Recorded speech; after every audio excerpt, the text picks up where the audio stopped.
tiens en laisse. Le four les tient par les sous. Mania que ce corps connaisse. Répanage quand elle sous. Mania mise forteresse. Son place peut tout vaisseau. Mania n'a pas l'apparence. J'suis en haut quand j'suis dessous. Mania pour les tient en laisse. Le four les tient par les sous. Mania que ce corps connaisse. Répanage quand elle sous. Mania mise forteresse. Son place peut tout vaisseau. Mania n'a pas l'apparence. J'suis en haut quand j'suis dessous. Mandem. Stay in flames and burn, so you better listen and learn. Who is calling my phone? All I hear is tanana, tanana. All my days is God. All I hear is tanana, tanana. Tanana, tanana, tanana. Yo, c'est les H de Oli Productions. Aujourd'hui, on se retrouve à Nogent-sur-Oise, dans les quartiers de la Commanderie, pour rencontrer un artiste rap, un des pionniers de la Holy Trap. Nous avons l'honneur aujourd'hui d'avoir D-Boy avec nous. Maman, c'est comment?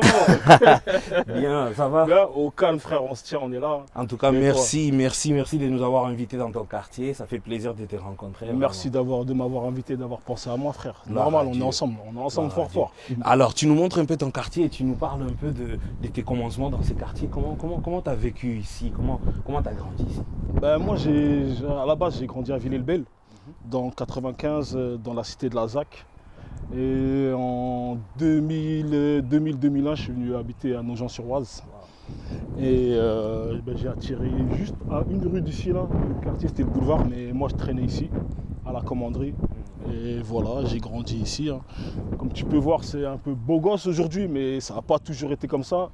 En 2003, je crois, en 2003 ou 2004, France 2 ils sont venus faire un reportage ici. Et ils disaient que c'était les favelas de France. Carrément. Et ils n'avaient jamais vu un quartier aussi délabré, c'était vraiment le ghetto. Là, il y avait une barre de bâtiment, la barre de bâtiment, elle était cassée au milieu. Parce qu'il y avait des pelleteuses qui étaient venues détruire. Il y a des locataires, tu rentrais chez eux, tu pouvais voir chez le voisin d'à côté parce qu'en face, au milieu, il y avait un trou dans le bâtiment. Non, là c'était vraiment le sbeul. Tu vois, là, ils ont un peu retapé et tout. Enfin, ils ont retapé les façades, mais l'intérieur, il est toujours le même, tu vois. C'était vraiment, c'était le boxon ici. Waouh. Et tu es arrivé ici déjà, donc en étant déjà adolescent? Non, je suis arrivé ici, je me rappelle plus quel âge j'avais, mais je devais avoir 20, 21, 22. Oh! Ouais. Tu es arrivé déjà en étant grand et tout? Ouais, je suis arrivé. Mais ici, tu as développé, voilà quoi. Bon, après, parce que quand je suis arrivé ici, moi, tu as vu, en venant du 95, j'avais des amis à moi qui avaient des cousins ici. Et du coup, bah, les connexions, elles se sont faites comme ça. Et puis, tu vois, après, en vrai, dans la rue, les gens, quand ils se ressemblent, ils s'assemblent direct. Tu vois. Direct, ouais. Et dis-moi un truc. Quand on écoute ta musique, tu vois, les quartiers, il est vraiment ancré dans ta musique. Ouais. Tu parles beaucoup de tes gars dans les quartiers, tu parles beaucoup de... Comment tu as rencontré Dieu dans les quartiers? J'ai rencontré Comment Dieu. Dieu se présente à Moi, quelqu'un dans les quartiers? Mon gars, c'est comment? Bien? Oh les gars, on se tient? Cliff. Moi j'ai grandi avec Dieu, j'ai toujours connu Dieu, j'ai grandi dans une famille chrétienne. Mais voilà, au bout d'un moment dans ma vie, j'ai vraiment décidé de mettre Dieu de côté parce que voilà, je savais que ce que je faisais, c'était pas du tout en accord avec Dieu. Et moi, j'avais préféré la rue. J'avais préféré la rue parce que j'ai beaucoup été déçu de l'église, du regard des gens, du jugement qu'ils apportaient quand ils voyaient quelqu'un de différent, tu vois. Et ça a fait que je me suis éloigné de Dieu. Et voilà, moi je voyais les grands de mon quartier, ils avaient de l'oseille, ils avaient des meufs, ils avaient des caisses. Voilà, je regardais des films comme Menace to Society, j'oublie même les noms, mais j'étais vraiment attiré par cette culture, la culture rap et tout ce qui va avec, la drogue, les armes, les femmes. Et donc bah, j'ai laissé Dieu. J'ai laissé Dieu pour vivre cette vie que j'ai vécue pendant plus de 25 ans. Parce que pendant plus de 25 ans, ma mère elle a prié pour moi, pour que je change. Dès qu'elle a vu que je commençais à dévier, au début elle ne le voyait pas, parce que j'arrivais à le cacher, mais après au bout d'un moment, moi je suis parti de chez moi tôt, je devais avoir 17 ans, 16-17 ans, je suis parti de chez moi et je ne suis plus jamais retourné parce que voilà la fierté, je voulais pas retourner chez moi, parce que quand je suis parti, c'est un peu mon père il m'a mis un ultimatum, soit tu vas à l'école ou soit tu pars de la maison, et vu que j'étais une forte tête, bah, j'ai préféré partir de la maison. On va aller par là, tu vois. Et j'ai préféré partir de la maison. Et du coup, voilà, j'ai tout laissé. Et avec la fierté que j'avais, je ne pouvais pas retourner en arrière. Donc je me suis dit que si je retourne, c'est que si j'ai quelque chose. Si j'ai rien, ben, je ne retournerai pas. D'accord. Et du coup, voilà, je me suis retrouvé ici. Waouh, c'est une forte histoire. Hein.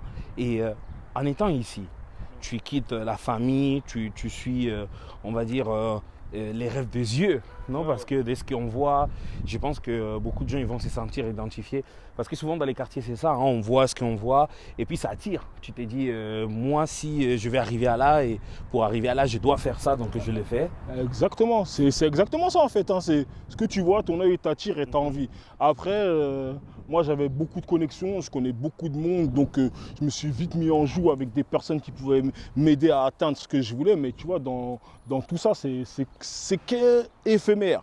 En vrai, tu crois que c'est un rêve, mais c'est un cauchemar. Parce que pour ça, tu es obligé de faire vraiment du sale, tu es obligé vraiment de faire des choses que même après, quand je repense, et je regrette parce que je me dis, ouais, pourquoi on est parti si loin? Et au final, pour que ça m'apporte quoi? Parce qu'aujourd'hui, ben, tout ce que j'avais hier, je ne l'ai pas.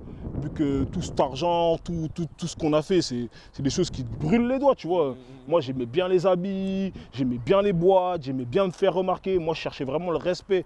Tu vois, et le respect dans la rue, tu l'as que quand tu pèses. Que quand tu as de l'oseille, les gens ils te respectent. Et donc, pour avoir de l'oseille, ben, on était prêt à faire tout et n'importe quoi. Tu as vu, moi, je me disais juste, je veux tuer personne.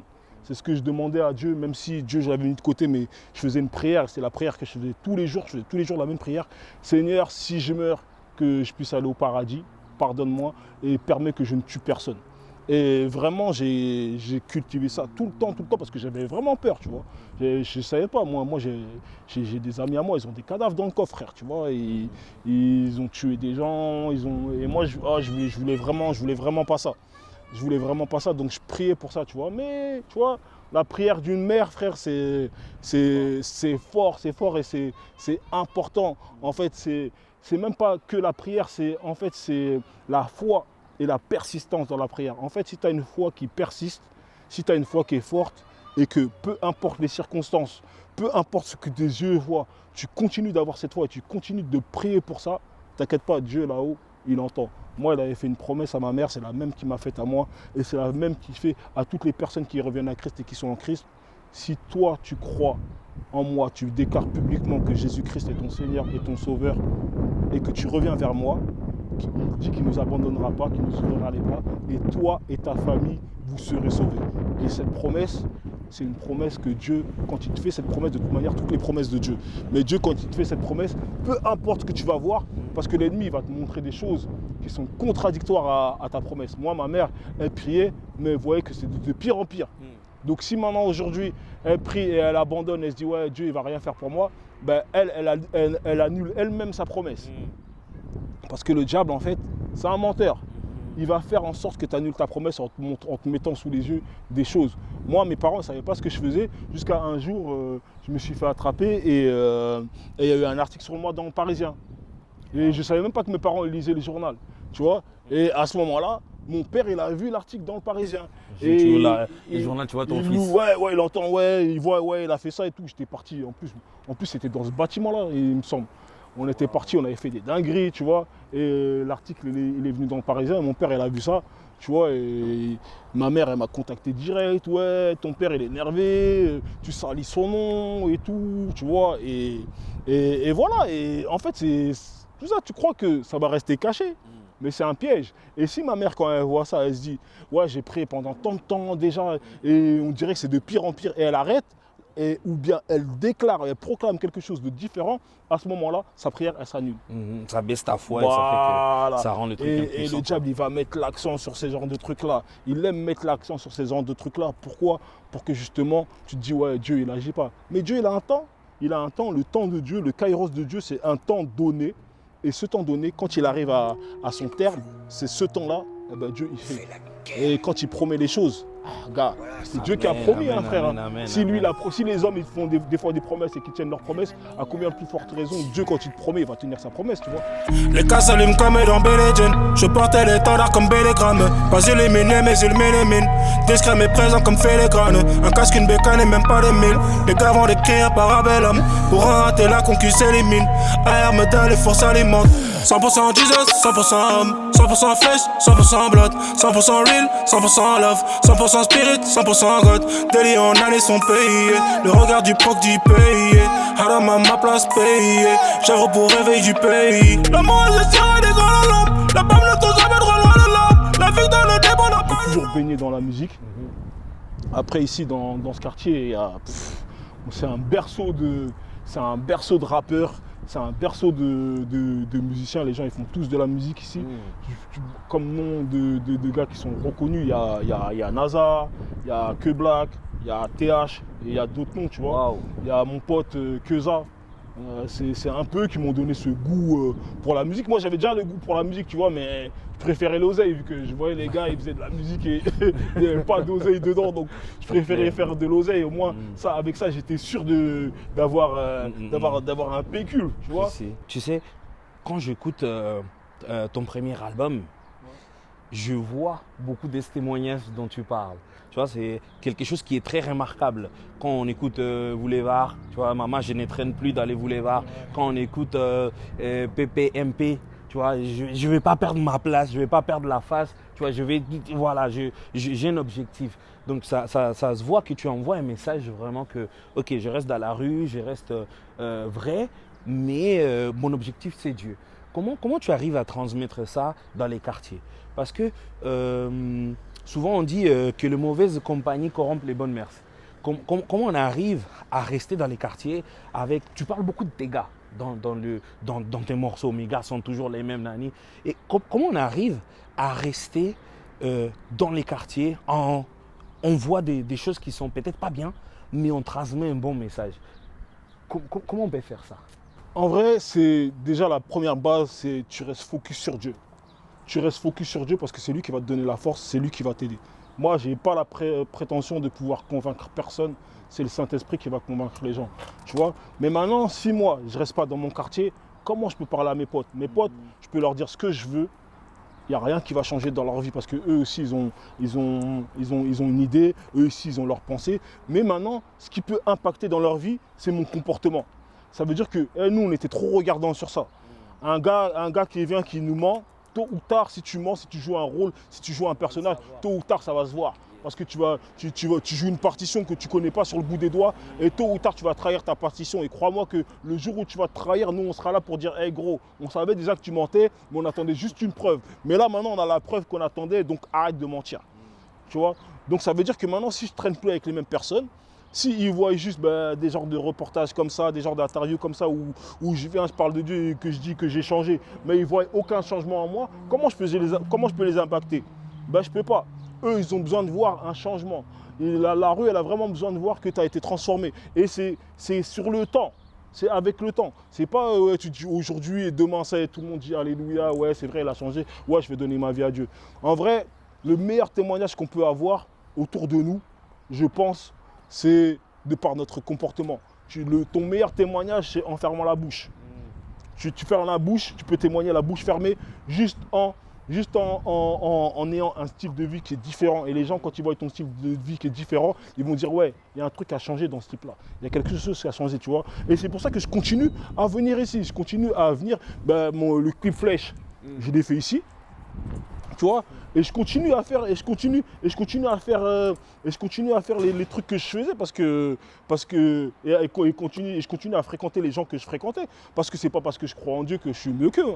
Hein. Moi aussi j'ai mes combats malgré que Dieu m'ait sauvé, mais moi aussi j'ai mes combats, moi aussi j'ai mes galères, moi aussi j'ai mes moments où je suis un peu plus bas et des moments où je suis un peu plus haut, mais les gens ils ont besoin de voir tout ça, tu vois, et le fait d'avoir ce style de vie qui est différent, ça je crois. Et j'en ai la persuasion que ça peut impacter mes amis, ça peut impacter mes potes. Donc quand je viens et je fais des clips avec eux et que je vois que les mecs ils sont déterminés et qu'ils viennent et pourtant ils savent que je viens, je rappe Christ. même si la plupart c'est des musulmans, mais ils viennent, ils me donnent de la force, bah ça c'est des grandes victoires. Tu vois, Dieu il a tout créé avec la parole. La parole, elle est au début de tout, la parole, elle est au départ de tout. Ça veut dire que quand mon premier clip PPMP, j'avais des potes à moi qui étaient dedans, ils chantaient « Ouais, auprès de toi, je ne vais pas perdre ma place ». Dieu, il entend ça. Il entend ça et il leur dira « Je me rappelle qu'un jour, tu avais dit ça ». Et peut-être que par rapport à ça, et c'est même pas peut-être, c'est que j'en suis sûr, il y a quelque chose qui va être créé, il y a un mood qui va être créé autour de tout ça. Et Dieu, il peut toucher leur cœur, il peut parler à leur cœur. Tu as vu, moi, je peux convaincre personne, moi. Mais le Saint-Esprit, lui, c'est lui qui convainc les gens. En tout cas, ça m'a fait super plaisir, comme tu nous as parlé, comment tu nous as accueillis, tu t'es livré à nous vraiment, ça m'a fait super plaisir. Moi, j'aimerais que tu t'adresses au public qui te voit, que tu puisses donner un message. Parce que tu sais,